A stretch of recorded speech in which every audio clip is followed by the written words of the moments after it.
یہ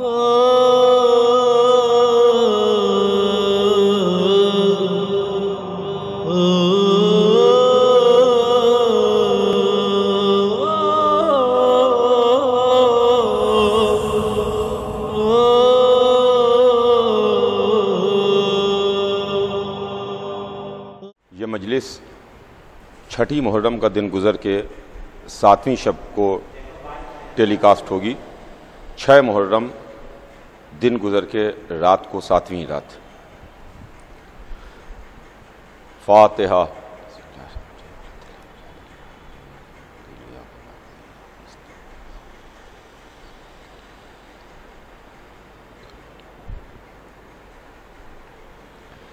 اعوذ باللہ السمیع العلیم من الشیطان اللعین الرجیم.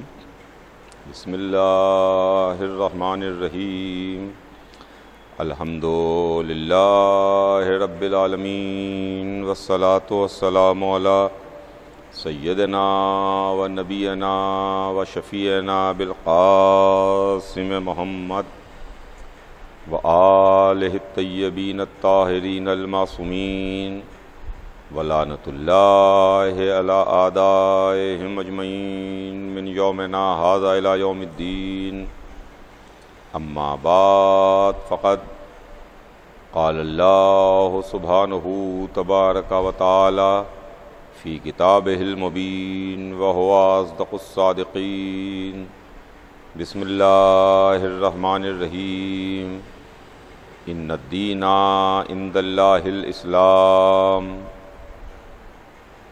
خداوند عالم قرآن مجید میں ارشاد فرماتا ہے کہ یقیناً دین اللہ کے نزدیک اسلام ہے. عزیزان گرامی، مسلسل چاند رات سے آپ کی خدمت میں ایک عشرہ مجالس کا آغاز ہوا، اور جو عشرہ مجالس سلسلہ ہدایت کے عنوان سے جاری ہے. ہمارے آپ کے درمیان جو گفتگو ہے، جو بات ہے، جو واقعات ہیں، جو چیز بیان کرنے کی میں کوشش کر رہا ہوں، وہ ان ہادیوں اور ان رہبروں کا سلسلہ ہے اور ان کے واقعات ہیں کہ جن کو اللہ نے ہماری ہدایت کے واسطے منتخب کر کے بھیجا. چنانچہ اس سلسلے میں نے آپ کی خدمت میں کچھ انبیاء کے تعلق سے گفتگو کی. آج جو کچھ بھی ہے وہ عرض کر کے کل سے انشاءاللہ بات کا رخ آگے بڑھ کے گھوم جائے گا. کل میں نے آپ کی خدمت میں عرض کیا تھا جناب ابراہیم کے تعلق سے. کل میں نے آپ کی خدمت میں کچھ باتیں عرض کی تھیں کہ علماء اسلام ارکان حج کے سلسلے میں غور کریں، اس لیے کہ ان کو محرم کے سلسلے میں اعتراض ہوتا ہے مگر حج میں کوئی اعتراض نہیں ہوتا. حج میں سر کا مڈانا سمجھ میں آتا ہے، کعبے کا طواف سمجھ میں آتا ہے، حجر اسود کو بوسہ دینا سمجھ میں آتا ہے، کعبے کا پردہ چومنا سمجھ میں آتا ہے، صفا و مروہ کے درمیان صحیح سمجھ میں آتی ہے، شیطانوں کو پتھر مارنا سمجھ میں آتے ہیں. مگر جب ہم علم عباس کو بوسہ دیں، ذریعہ حسین کو بوسہ دیں، نام حسین پر سینہ زنی اور ماتم کریں، ہماری آنکھیں اشکبار ہو جائیں، ہم سر و سینہ پیٹیں، سر و پا برہنہ رہیں، تو یہ اس کی سمجھ میں نہیں آتا. ٹھیک ہے، اپنی اپنی فکر ہے، اپنی اپنی سمجھ ہے. سلسلہ بیان آج آگے بڑھے. جناب ابراہیم کے بعد جو سلسلہ ہمارے درمیان آتا ہے العزم پیغمبروں میں، وہ نام جناب موسیٰ کا نام ہے. جناب موسیٰ جناب ابراہیم کے بعد اولوالعزم پیغمبروں میں کے ایک ہے۔ میں نے عرض کیا تھا کسی مجلس میں کہ پہلے اولوالعزم جناب نوح ہیں، نوح کے بعد جناب ابراہیم کے بعد جو اولوالعزم پیغمبروں کی فہرست میں نام آتا ہے اس میں جناب موسیٰ کا نام نامی اور اس میں گرامی ہے۔ جناب موسیٰ بھی اللہ کے منتخب کردہ اور اللہ کے محبوب ترین بندوں میں ہیں۔ جناب موسیٰ وہ نبی ہیں، جناب موسیٰ وہ معصوم ہیں، جناب موسیٰ وہ اللہ کے خاص بندے ہیں کہ جن کی ولادت سے پہلے صرف ایک موسیٰ کی تلاش تھی، جن کے واسطے کئی ہزار بچوں کو قتل کرا دیا گیا، کئی ہزار پیدا ہوئے بچے ذبح کر دیے گئے۔ فرعون نے ان کو قتل کر دیا، فرعون نے پیدا ہوئے بچوں کو ذبح کر دیا، جن کی کوئی غلطی نہیں تھی، جن کی کوئی خطا نہیں تھی، جن کا کوئی جرم نہیں تھا، محض اس وجہ سے کہ کہیں اسی بچوں میں موسیٰ بھی نہ ہوں جو ہماری حکومت کو، ہماری خدائی کو، ہمارے اقتدار کو مٹا دیں، ختم کر دیں، باطل کر دیں۔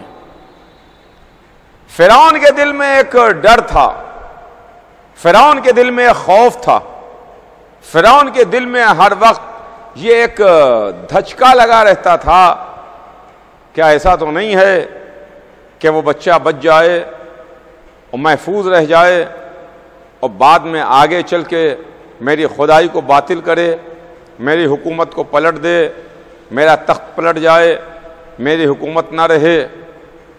لیکن آپ دیکھیے، آپ کو تاریخ بھی بتائے گی، آپ کو قرآن بھی بتائے گا کہ جہاں اللہ جس کو رکھنا چاہتا ہے اس کو کوئی مٹا نہیں سکتا، اس کو کوئی فنا نہیں کر سکتا، اس کا کوئی بال بھی پیکا نہیں کر سکتا۔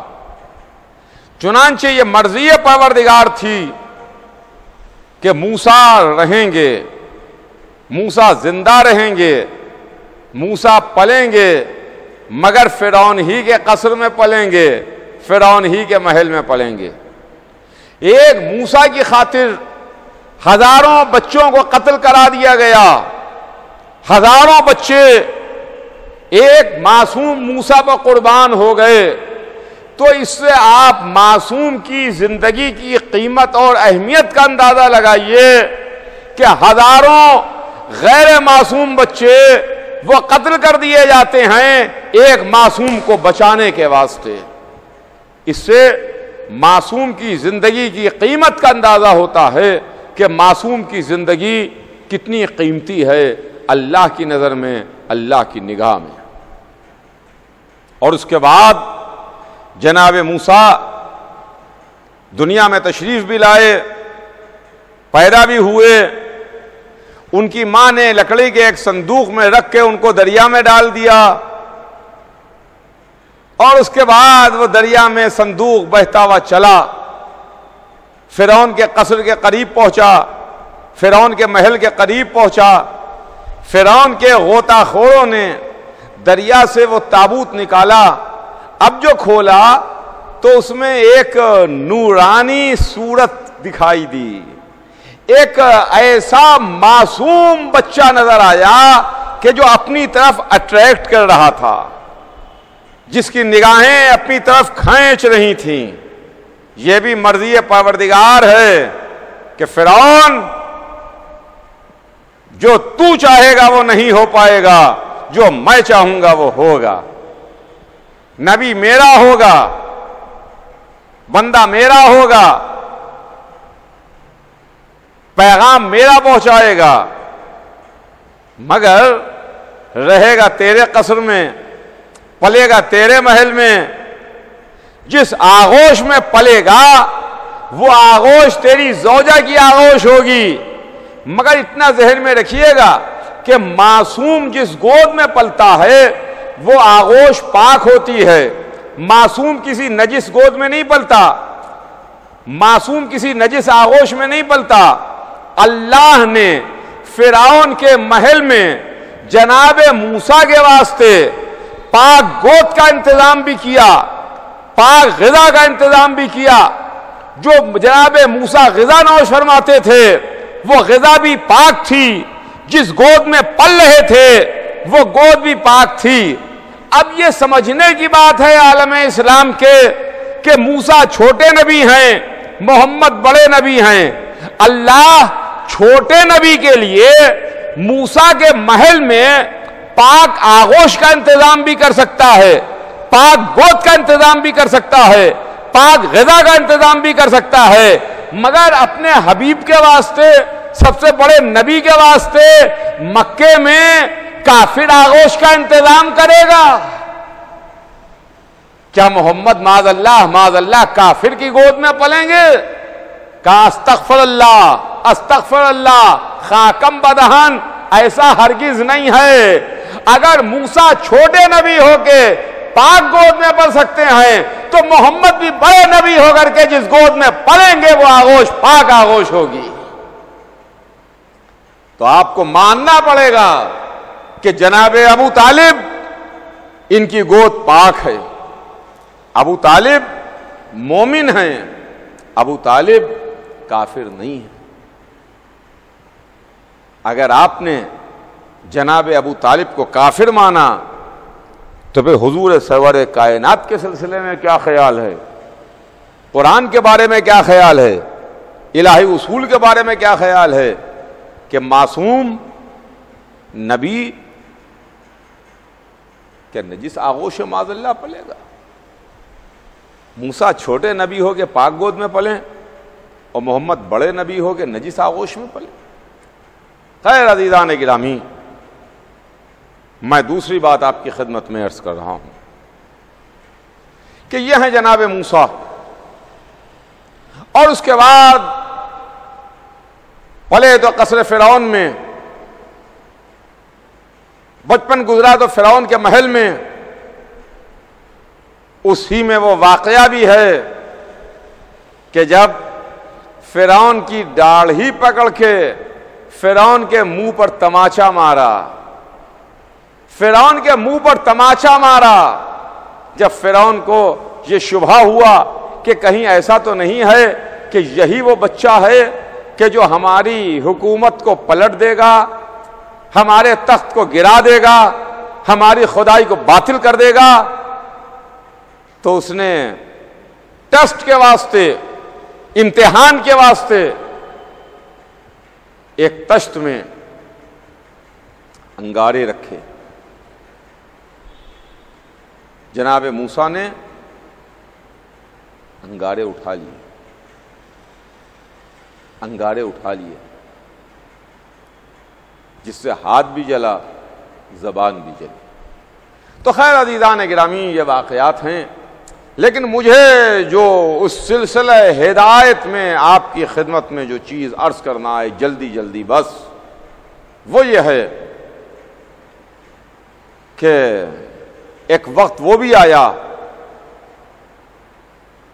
جب فرعون کے ساحر, وہ کہ جن کو اپنے علم پر پورا عبور حاصل تھا, اپنے علم پر پورا کمال حاصل تھا, جو ساحران فرعون کہلاتے تھے, وہ ساحر ان کو فرعون نے بلایا. ساحران فرعون تھے, اور جناب موسیٰ کو بھی اللہ نے ایک معجزہ عطا کیا. وہ معجزہ موسیٰ کو عصا کی شکل میں ملا. موسیٰ کے پاس عصا کی شکل میں معجزہ تھا. فرعون نے اپنے جادوگروں کو بلایا, فرعون نے اپنے ساحروں کو بلایا, جو علم میں اپنے کمال کی منزل پر پہنچے ہوئے تھے. ادھر جناب موسیٰ بیٹھے ہیں, ان کے ہاتھ میں عصا ہے, ادھر وہ فرعون کے ساحر اور جادوگر موجود ہیں. کہ ایک مرتبہ فرعون نے گرین سگنل دیا، ہری جھنڈی دی، ساحران فرعون رسیوں پر کچھ پڑھ کے پھونکنے لگے اور پھونک پھونک کے رسی کے ٹکڑوں کو ہوا میں اڑانے لگے. تو ان کے علم اور ان کے جادو کی وجہ سے وہ رسی کے ٹکڑے سانپوں میں تبدیل ہو رہے تھے اور ہوا میں اڑ رہے تھے. ساحر رسی کے ٹکڑوں پر کچھ پڑھ رہے تھے، پھونک رہے تھے، اس کو ہوا میں ڈال رہے تھے، وہ رسی کے ٹکڑے سانپوں میں بدل رہے تھے اور وہ سانپ ہوا میں اڑ رہے تھے. درباری بھی موجود ہیں، یہاں سے وہاں تک مجمع لگا ہوا ہے، فرعون بھی موجود ہے، تماشا دیکھنے والے بھی موجود ہیں کہ ایک مرتبہ وحی پروردگار ہوئی، موسیٰ تم بھی اپنے عصا کو زمین پر ڈالو. جناب موسیٰ نے اپنے عصا کو زمین پر ڈالا.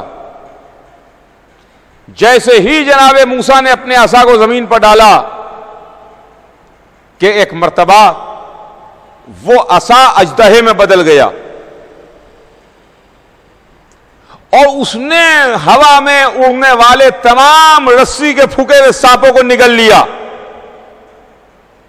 وہ رسی کے تمام پھونکے ہوئے سانپوں کو نگل گیا اور جیسے ہی یہ منظر ساحران فرعون نے دیکھا کہ ارے یہ تو کوئی ہم سے بڑا بھی ہے، جو ہم سے زیادہ علم رکھتا ہے، تمام کا تمام علم نجوم تو میرے پاس ہے، ہمارے پاس ہے، لیکن یہ جو آیا ہے بندہ، یہ جو موسیٰ آئے ہیں، یہ تو ہم سے زیادہ علم رکھتے ہیں. انہوں نے لکڑی پھینکی، وہ لکڑی اژدہے میں بدل گئی، جنہوں نے ہمارے سانپوں کو ڈس لیا، نگل لیا، کھا لیا. تو قرآن کہتا ہے وہ تمام کے تمام ساحر جو اپنے علم میں، علم سحر میں، علم نجوم میں کمال پر پہنچے ہوئے تھے، انہوں نے جب اپنے سے کسی بڑے کو دیکھا تو وہ فوراً سب کے سب سجدے میں چلے گئے اور یہ کہتے ہوئے سجدے میں چلے گئے کہ آمنا برب العالمین رب موسیٰ، ہم عالمین کے خدا پر ایمان لائے. دیکھیے گا یہ قرآن میں کلمہ ہے، یہ میں آپ کو کلمہ بھی قرآن سے دکھا رہا ہوں، قرآن میں بھی کلمہ موجود ہے. آج لوگ بات بات پر کہتے ہیں کہ صاحب قرآن میں دکھائیے، قرآن میں دکھائیے کہاں لکھا ہے، قرآن میں دکھائیے کہاں لکھا ہے. معاملہ یہ ہے کہ قرآن میں لکھی ہوئی ہر چیز ہے، بس دیکھنے کے واسطے نگاہ چاہیے ہے، علم چاہیے ہے. آمنا برب العالمین، ہم عالمین کے رب پر ایمان لائے. رب موسیٰ و ہارون، موسیٰ اور ہارون کے خدا پر ایمان لائے. میں کہوں گا ساحران فرعون سبحان اللہ سبحان اللہ، ماشاء اللہ ماشاء اللہ، کیا کلمہ تم نے پڑھا. آمنا برب العالمین رب موسیٰ و ہارون، قرآن میں ہے، اٹھا کے دیکھ لیجئے آپ. ہم عالمین کے رب پر ایمان لائے، موسیٰ اور ہارون کے رب پر، خدا پر ایمان لائے. اے ساحران فرعون، ان منٹوں میں، ان لمحوں میں تمہیں کلمہ کس نے سکھا دیا؟ یہ کلمہ پڑھنا کس نے سکھا دیا؟ اور کلمہ بھی مکمل کلمہ کس نے سکھا دیا؟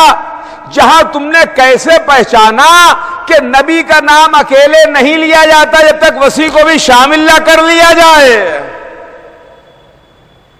آمنا برب العالمین، ہم عالمین کے رب پر ایمان لائے. آمنا برب العالمین، عالمین کے رب پر ایمان لائے. رب موسیٰ و ہارون، موسیٰ اور ہارون کے رب پر ایمان لائے. موسیٰ کا نام بھی ہے، خدا کا نام بھی ہے، ہارون کا نام بھی ہے، موسیٰ کا نام بھی ہے، موسیٰ کے وسیع کا نام بھی ہے، ہارون کا نام بھی ہے. تو پتہ یہ چلا کہ جب مکمل ایمان آتا ہے تو مکمل ایمان اسی وقت ہوتا ہے کہ جب نبی کے ساتھ ساتھ وسیع کا نام بھی شامل کیا جائے.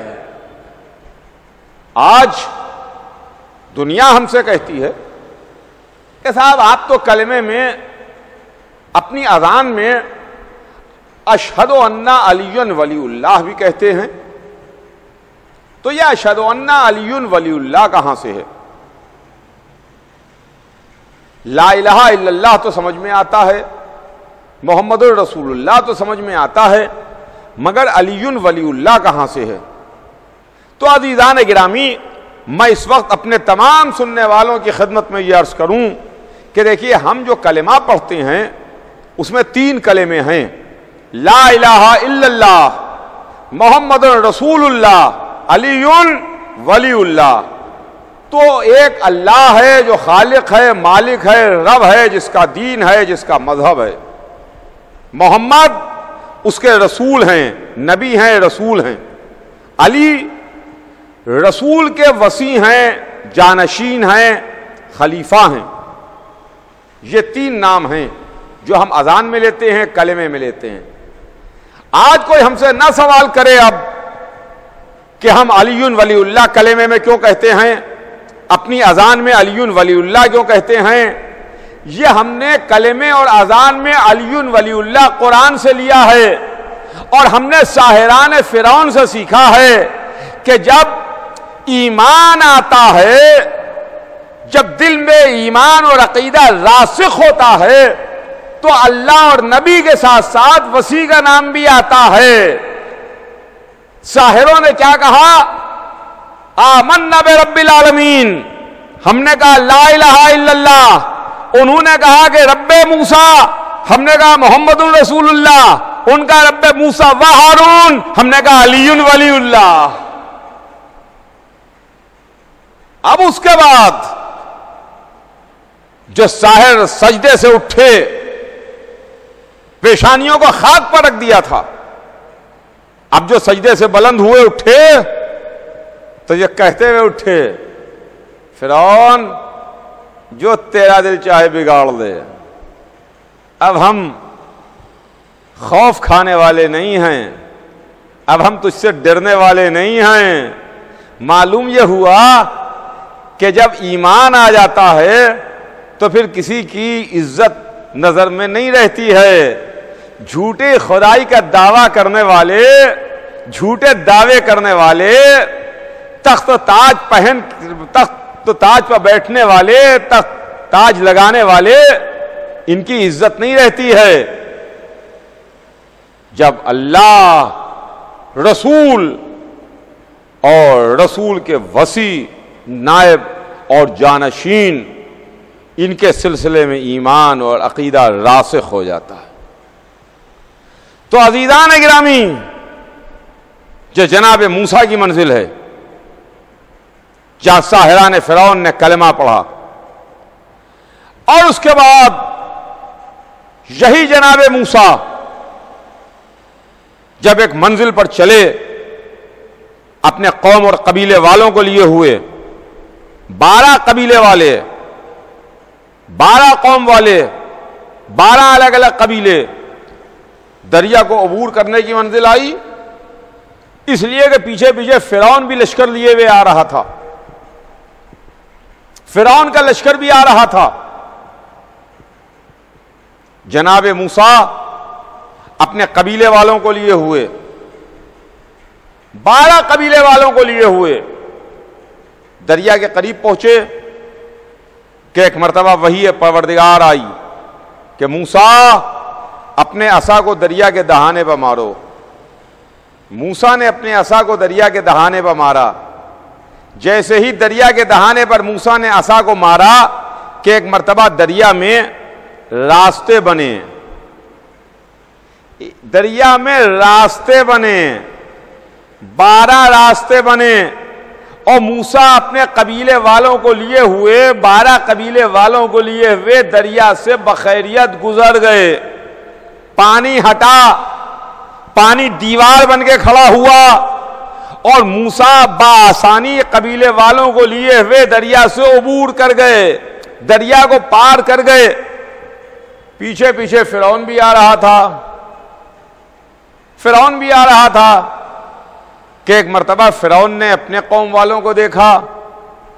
اس کو تو خدائی پر ناز تھا, خدائی کا دعویٰ تھا کہ ہم تمہارے خدا ہیں, ہم تمہارے رب ہیں، اور اپنی قوم والوں سے کہا کہ ارے یہ راستے تو ہم نے بنائے ہیں، کہ ایک مرتبہ اپنی قوم اور اپنے قبیلے والوں کو لیے ہوئے جب بیچ دریا میں آیا تو پانی مل گیا، فرعون ڈوبا، اور فرعون کے ساتھ ساتھ اس کے ماننے والے بھی ڈوبے، فرعون کا کلمہ پڑھنے والے بھی ڈوبے، فرعون کے قبیلے والے بھی ڈوبے، وہ بھی ڈوبے جو فرعون کو مان رہے تھے۔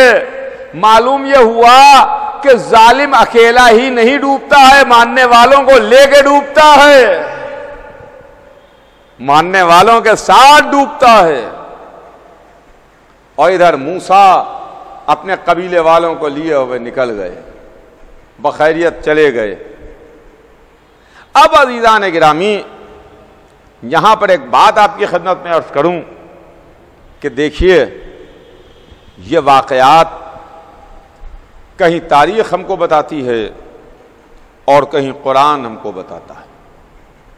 جو میں مسلسل آپ کی خدمت میں مختلف انبیاء کے تعلق سے عرض کرنے کی کوشش کر رہا ہوں، اور یہ ایک سلسلہ ہے جو سلسلہ ہدایت کا سلسلہ ہے، جو رہبری کا سلسلہ ہے، اور اللہ نے جو واقعات ہم کو قرآن میں بتائے ہیں، جو باتیں قرآن میں ہم کو بتائی گئی ہیں اور سنائی گئی ہیں، یہ معاذ اللہ بے وجہ نہیں ہے۔ ان کے پیچھے کوئی نہ کوئی راز ہے، کوئی نہ کوئی سوال ہے، اور کوئی نہ کوئی سمجھ ہے۔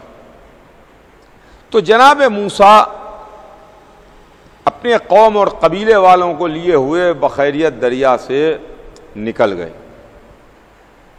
فرعون ڈوبا، اور فرعون کے ساتھ ساتھ فرعون کے قوم و قبیلے والے اور اس کو خدا ماننے والے بھی ڈوبے۔ اب عزیزان گرامی، یہ محرم ہے، امام حسین علیہ السلام کے غم کا زمانہ ہے، حسین کی ہم اور آپ یاد منا رہے ہیں۔ حسین محمد کے نواسے، حسین علی و فاطمہ کے بیٹے۔ آپ جو امام حسین علیہ السلام کی ایک زیارت پڑھتے ہیں، زیارت وارثہ، اس میں حسین ابن علی پر سلام کرتے ہیں، اور سلام اس طرح سے ہے کہ نبیوں کا نام لے کے ان کی وراثت کا ذکر کر کے امام حسین پر سلام کیا جاتا ہے۔ آدم کے وارث تم پر سلام، نوح کے وارث تم پر سلام، ابراہیم کے وارث تم پر سلام، موسیٰ کے وارث تم پر سلام، عیسیٰ کے وارث تم پر سلام۔ تو جناب موسیٰ کا نام بھی لے کے ہم حسین پر سلام کرتے ہیں کہ موسیٰ کے وارث حسین، آپ پر ہمارا سلام۔ کیا وجہ ہے، کیا بات ہے؟ شاید اس کے پیچھے راز یہ ہو، اس کے پیچھے وجہ یہ ہو کہ حسین موسیٰ کے وارث ہیں۔ موسیٰ اپنی قوم والوں کو لیے ہوئے دریا سے نکل گئے، فرعون ڈوبا، فرعون کے ماننے والے بھی ڈوبے۔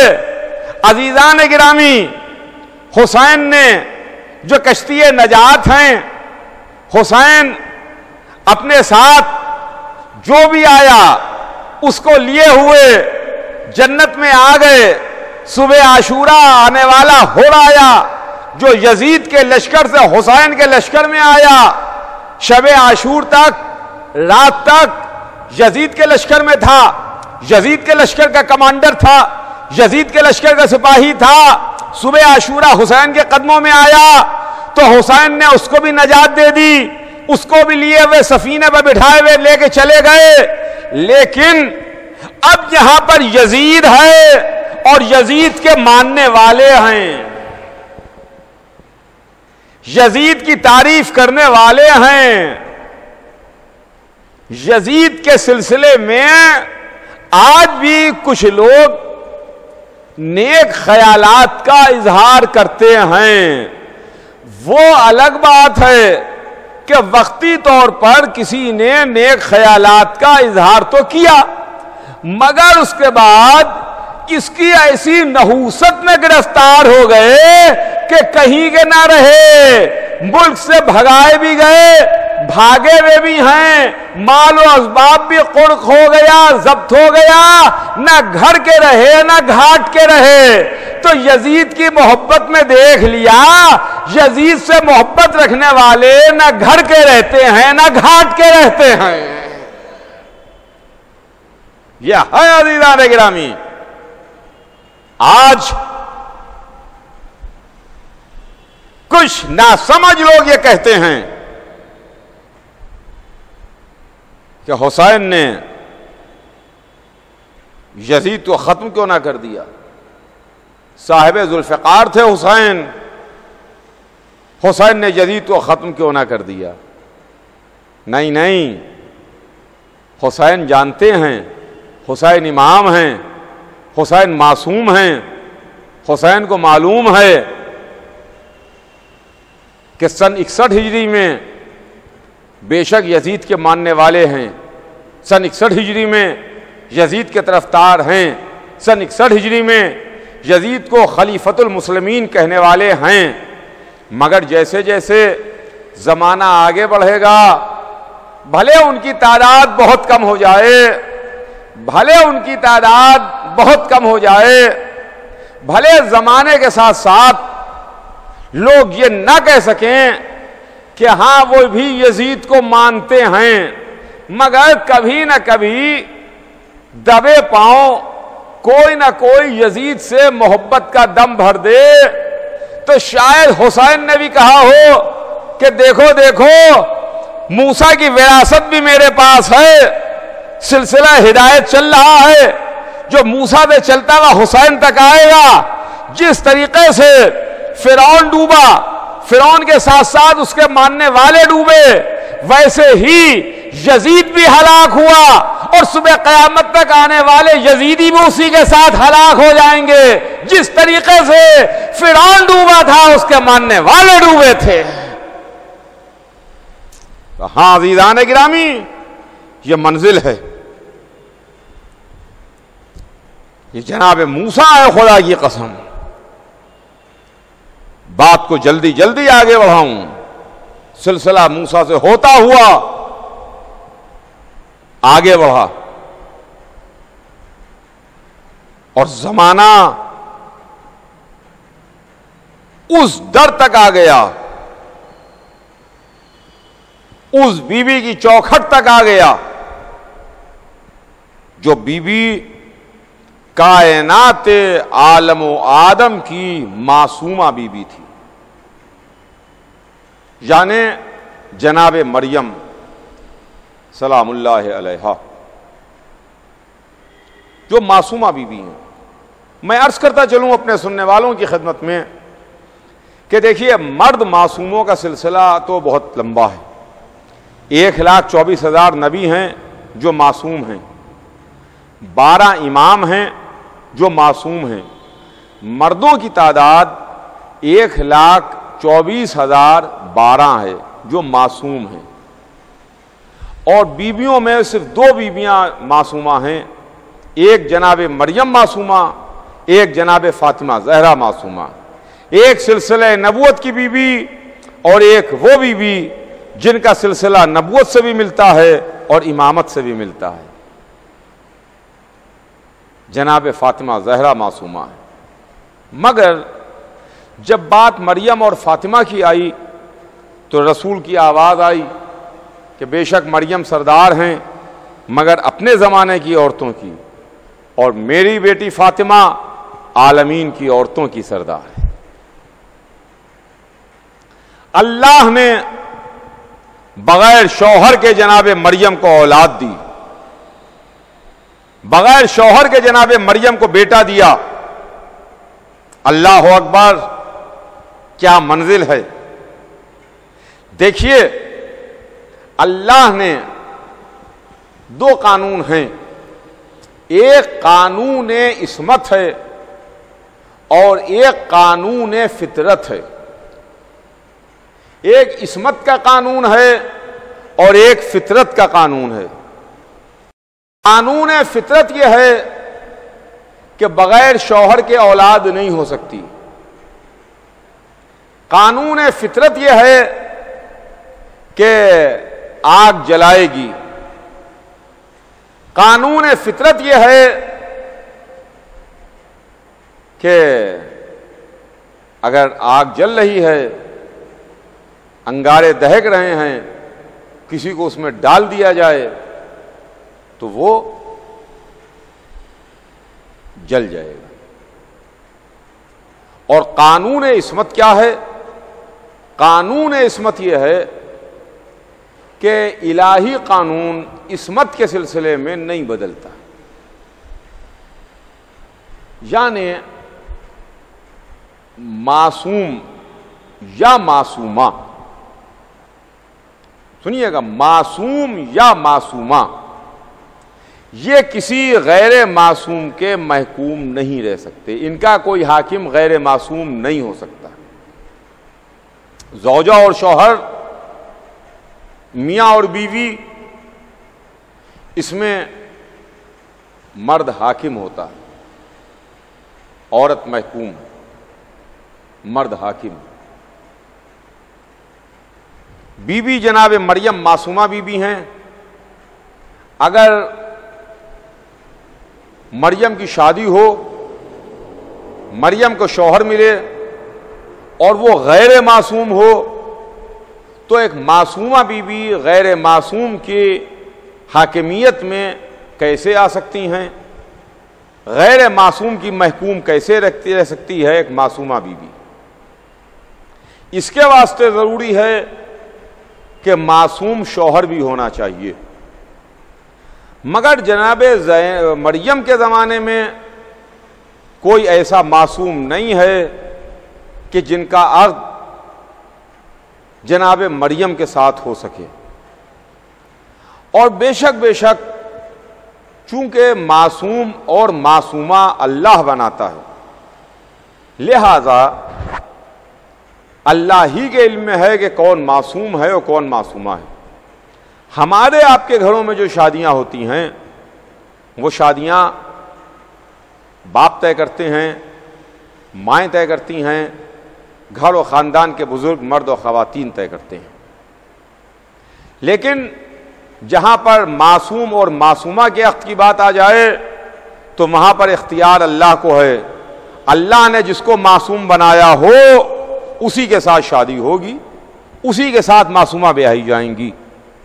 چونکہ جناب مریم کے زمانے میں کوئی معصوم نہیں ہے ایسا مریم کا کفو، مریم کے برابر کا جس کی شادی مریم کے ساتھ ہو سکے، لہذا قدرت نے قانون عصمت نہیں توڑا، قانون فطرت توڑا۔ فطرت کا قانون ٹوٹا، عصمت کا قانون نہیں ٹوٹا۔ عصمت کا قانون یہ ہے کہ معصومہ بی کسی غیر معصوم کی حاکمیت میں نہیں آ سکتی۔ قانون فطرت یہ ہے کہ بغیر شوہر کے اولاد نہیں ہو سکتی۔ مریم کے واسطے قانون فطرت ٹوٹ رہا ہے، بغیر شوہر کے اللہ نے مریم کو اولاد دی۔ جناب عیسیٰ کی ولادت ہوئی، اور جب جناب عیسیٰ پیدا ہوئے تو مریم کے قوم و قبیلے والوں نے جناب مریم کی عصمت کی طرف انگلیاں اٹھانا شروع کی اور یہ کہنا شروع کیا کہ تم تو ایسی نہیں تھیں، تمہارا باپ، تمہارا دادا، تمہارا خاندان کوئی بھی ایسا نہیں تھا۔ ادھر مریم خاموش ہیں، مریم چپ ہیں، گہوارے میں پیدا ہوا بچہ لیٹا ہوا ہے، ابھی جس کی ولادت ہوئی ہے وہ جھولے میں لیٹا ہے کہ ایک مرتبہ مریم منہ سے کچھ نہیں بولتی، مگر جب مریم کی عصمت کی گواہی دینے کی بات آتی ہے تو مریم نے پیدا ہوئے بچے کی جانب اشارہ کیا، انگلی سے اشارہ کیا کہ آپ اس بچے سے پوچھ لیجئے۔ لوگ بچے کی جانب مڑے تو بچہ جھولے سے بولا، انی عبداللہ آتانی الکتاب جعلنی نبیہ، میں اللہ کا بندہ ہوں، اللہ نے مجھے کتاب دی ہے، اللہ نے مجھے نبی بنایا ہے۔ یہ گہوارے میں عیسیٰ بول رہے ہیں گہوارے میں عیسیٰ کلام کر رہے ہیں کہ میں اللہ کا بندہ ہوں، اللہ نے مجھے کتاب دی ہے، اللہ نے مجھے نبی بنایا ہے۔ ارے کسی کو حیرت نہیں ہوئی کہ پیدا ہوا بچہ بولتا کیسے ہے؟ ابھی ابھی جو بچہ پیدا ہوا ہے وہ بول کیسے رہا ہے؟ اور صرف بول ہی نہیں رہا ہے، بڑی بڑی باتیں کر رہا ہے جو آج تک فکر انسانی کو جھنجھوڑ رہی ہیں کہ میں اللہ کا بندہ ہوں، اللہ نے مجھے کتاب دی ہے، اللہ نے مجھے نبی بنا کے بھیجا ہے۔ معلوم یہ ہوا کہ دیکھو کہ جو معصوم ہوتا ہے وہ اب بات کا اعلان بھی کرتا ہے کہ وہ اللہ کا بندہ ہے، اور کوئی اللہ ہے، اللہ خالق ہے، اللہ مالک ہے، اللہ نے مجھے کتاب دی ہے، اللہ نے مجھے عہدہ دیا ہے، نبی بنایا ہے۔ تو عزیزان گرامی، عیسیٰ نے لکڑی کے جھولے میں اپنی نبوت کا اعلان کیا، کتاب ملنے کا اعلان کیا۔ علی نے پیدا ہونے کے بعد آغوش محمد میں اس بات کا اعلان کیا کہ میں بھی اللہ کا بندہ ہوں، مجھے بھی امام بنایا گیا ہے، اور میں بھی قرآن کی تلاوت کر رہا ہوں۔ وہ لکڑی کے جھولے میں بولے، عیسیٰ لکڑی کے جھولے میں بولے، علی نور کی آغوش میں بولے، نور کے گہوارے میں بولے۔ جب رسول نے گود میں لیا تو گود میں آتے ہی آنکھیں کھولیں، آنکھیں کھول کے مسکرائے، مسکرا کے کہا کہ یا رسول اللہ میں کچھ پڑھوں، میں کچھ پڑھوں؟ تو انہوں نے کہا کہ پڑھو۔ کوئی حیرت کا اظہار نہیں کیا، یہ نہیں کہا کہ پیدا ہوا بچہ کیسے بول سکتا ہے، پیدا ہوا بچہ کیسے پڑھ سکتا ہے، کہا پڑھو۔ اب جو کہا پڑھو تو بچے نے پڑھنا شروع کیا۔ کیا پڑھا؟ قد افلح المومنون، مومنین نجات پا گئے۔ رسول نے کلیجے سے لگا لیا، پیدا ہوئے بچے کو سینے سے لگا لیا، کہا کیوں نہ نجات پا جائیں جب تمہارا جیسا امیر آ جائے، تمہارا جیسا امیر مل جائے۔ تو چلیے چلیے، علی کی ولادت کے ساتھ ساتھ محمد نے اعلان کر دیا کہ دیکھو علی علی ہیں، مگر اس کے ساتھ ساتھ امیر المومنین بھی ہیں۔ جب تمہارا جیسا امیر آ جائے، تمہارا جیسا امیر مل جائے۔ تو عزیزان گرامی، یہ جناب عیسیٰ ہیں جو گہوارے میں اعلان کر رہے ہیں، اپنی ماں کی عصمت کا اعلان کر رہے ہیں، اپنی ماں کی عصمت کی گواہی دے رہے ہیں۔ بس وقت تمام ہوا اور بات تمام کرو۔ سلسلہ بیان کل انشاءاللہ آگے بڑھے گا، آج بات یہیں پر تمام کہ عیسیٰ گہوارے میں ہیں، ماں کی عصمت، ماں کی پاک دامنی، ماں کی عصمت کی گواہی ہے۔ ماں منہ سے نہیں بولی، ماں خاموش ہے، ماں نے صرف انگلی کا اشارہ کیا ہے جھولے میں لیٹے ہوئے بچے کی جانب۔ ہاں عزیزوں، بے شک مریم ماں ہیں، عیسیٰ بیٹے ہیں۔ بے شک ماں اپنی اولاد کو، اپنے بچے کو، اپنے بیٹے کو بہت چاہتی ہے، بہت عزیز رکھتی ہے۔ باپ بھی اپنی اولاد کو چاہتا ہے، باپ بھی اپنی اولاد کو عزیز رکھتا ہے، لیکن ماں کا مرتبہ بڑا بلند ہے۔ اور جو ایک زبان میں ہماری لفظ ہے مامتا، مامتا ماں کے واسطے ہے، ماں کی محبت کو مامتا کہا جاتا ہے۔ باپ کی محبت کے واسطے ہمارے پاس کوئی لفظ نہیں ہے۔ مامتا تو ہے مامتا لفظ بولا جاتا ہے، مامتا کے معنی ڈکشنری میں دیکھ لیجئے ماں کی محبت، لیکن باپ کی محبت کے لیے کوئی لفظ نہیں۔ عزیزوں، کربلا میں بھی مائیں تھیں، کربلا میں بھی ماؤں کے بچے تھے، مگر ماؤں نے اپنی مامتا کو حسین پر قربان کر دیا، ماں نے اپنی مامتا کو حسین پر نچھاور کر دیا۔ آج 7ویں رات آ گئی، دیکھیے بات کہتے میں کس تیزی کے ساتھ دن بڑھ رہے ہیں، تاریخیں بڑھ رہی ہیں۔ یہ 7ویں رات ہے، ذرا میرے ساتھ کربلا چلیے اور ذرا کان لگا کے سنیے، آواز التش آ رہی ہے، التش التش التش، ہائے پیاس ہائے پیاس ہائے پیاس مارے ڈالتی ہے۔ ہاں ہاں، 7ویں محرم سے حسین کے خیموں میں ایک قطرہ آب بھی نہ تھا، بچوں کے پیاس کی صدائیں گونج رہی تھیں، التش التش، ہائے پیاس ہائے پیاس۔ اب آج رات سے مصائب کا انداز بدل جاتا ہے۔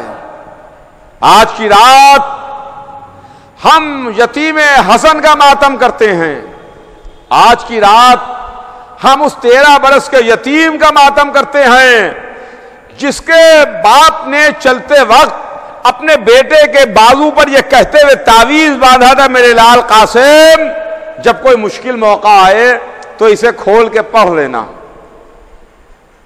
یہ کہہ کے حسن دنیا سے سدھارے۔ قاسم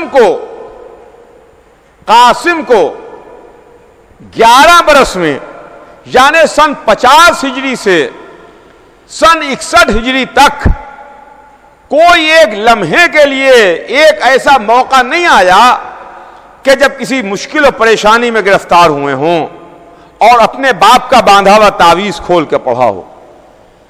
ہائے کتنا چاہنے والا چچا ہے حسین، ہائے کتنا چاہنے والا چچا ہے حسین، جس نے اپنے بھتیجے کا اتنا خیال رکھا، اتنا خیال رکھا، اتنا خیال رکھا کہ ایک لمحے کے واسطے بھی قاسم کے ذہن میں یہ خیال نہیں آیا کہ باپ کا باندھا ہوا تعویذ کھول کے پڑھ لیں۔ مگر جب کربلا کے میدان میں حسین سے اجازت نہ ملی تو قاسم خیمے میں جا کے بیٹھ گئے، سوچنے لگے میرے چچا اجازت نہیں دیتے، کیا کروں، کیسے اپنے چچا پر جان قربان کروں؟ خیمے میں جاتا ہوں تو ماں خیمے میں نہیں بیٹھنے دیتی، خیمے کے باہر آتا ہوں چچا باہر نہیں ٹھہرنے دیتے۔ عجب کشمکش کا عالم تھا۔ خیمے میں گئے، ماں نے کہا جاؤ میرے لال چچا پر جان قربان کرو۔ خیمے کے باہر آئے تو حسین کہتے ہیں تم تو میرے بھائی کی نشانی ہو، تم تو میرے بھائی کی یادگار ہو، کہ ایک مرتبہ ایک خالی خیمے میں جا کے قاسم بیٹھ گئے، کچھ سوچنے لگے، کچھ خیال آیا کہ میرے بابا نے چلتے چلتے مجھے اپنے قریب بلایا تھا اور یہ کہتے ہوئے ایک تعویذ باندھ دیا تھا، میرے لال قاسم جب کوئی مشکل موقع آئے تو اسے کھول کے پڑھ لینا۔ قاسم نے وہ تعویذ کھولا، کھول کے دیکھا، پڑھا، باپ کا اجازت نامہ تھا، جلدی سے اس کو لیے وہ حسین کی خدمت میں آئے، اے چچا اپنے بابا کی سفارش لے آیا۔ حسین نے بیابان میں بھائی کی تحریر کو دیکھا، لکھا ہوا تھا میرے بھیا میں نہ ہوں گا، میرے بدلے میں قاسم کو اجازت دے دیجئے گا، میرے بدلے قاسم آپ پر جان قربان کرے گا۔ حسین نے جنگل میں بھائی کی تحریر کو دیکھا، آنکھوں سے لگایا، سینے سے لگایا، قاسم کو گلے سے لگا کے بہت روئے۔ جب غشت فاقہ ہوا کہا جاؤ میرے لال خدا حافظ۔ قاسم کو خدا حافظ کہا۔ قاسم کا قد اتنا کم تھا کہ خود سے رہوار پر سوار نہیں ہو سکتے تھے، عباس نے گود میں اٹھایا، قاسم کو سوار کیا، میں کہوں گا آقا عباس آپ نے گھوڑے پر سوار تو کر دیا، اب جب قاسم گھوڑے سے گریں گے تو اتارے گا کون؟ اس وقت کون سہارا دے گا؟ میرا دل کہتا ہے جنت سے دادی آ جائے گی، جنت سے فاطمہ آ گئی ہوں گی۔ قاسم چلے، حسین کو جھک کے سلام کیا، عباس کو سلام کیا کہ ایک مرتبہ حسین نے قاسم کو اپنے قریب بلایا۔ قاسم اپنے چچا کے قریب آئے، رہوار کا رخ موڑا، چچا کے قریب پہنچے تو حسین نے قاسم کا گریبان چاک کر دیا، قاسم کا گریبان چاک کر دیا۔ مجھے نہیں معلوم کہ حسین نے یتیم بھتیجے کا گریبان کیوں چاک کیا، مجھے نہیں معلوم، لیکن شاید میرا دل کہتا ہے کہ شاید اس واسطے گریبان چاک کیا ہو کہ جب یتیم پوتا دادا کی خدمت میں جائے تو فریادی بنا ہوا جائے۔ بے نیام تلوار لیے ہوئے میدان میں آئے، ارزق شامی اور اس کے بیٹوں کو واصل النار کیا، اور اس کے بعد جب ارزق شامی خود مقابلے پر آیا تو قاسم نے ایک ہی وار میں اس کو بھی تہہ تیغ کیا۔ قاسم لڑ رہے تھے، دشمنوں کو بھگا رہے تھے، دشمنوں کو قتل کر رہے تھے، مگر 13 برس کا پیاسا شہزادہ کہاں تک لڑتا، کہاں تک تلوار چلاتا کہ ایک مرتبہ چاروں طرف سے دشمنوں نے گھیر لیا۔ قاسم گھوڑے سے زمین پر آئے، آواز دی یا اماں ہو ادرکنی، یا اماں ہو ادرکنی، اے چچا جلدی مدد کو آئیے۔ ادھر سے حسین چلے، عباس و علی اکبر چلے، اب جو قاسم کے سرہانے پہنچے، قاسم دنیا سے سدھار چکے تھے، حسین نے منہ پر منہ رکھ دیا، اے میرا تیرا چچا آ گیا مگر تجھ سے بڑا شرمندہ ہے، وقت پر تیری مدد نہ کر سکا۔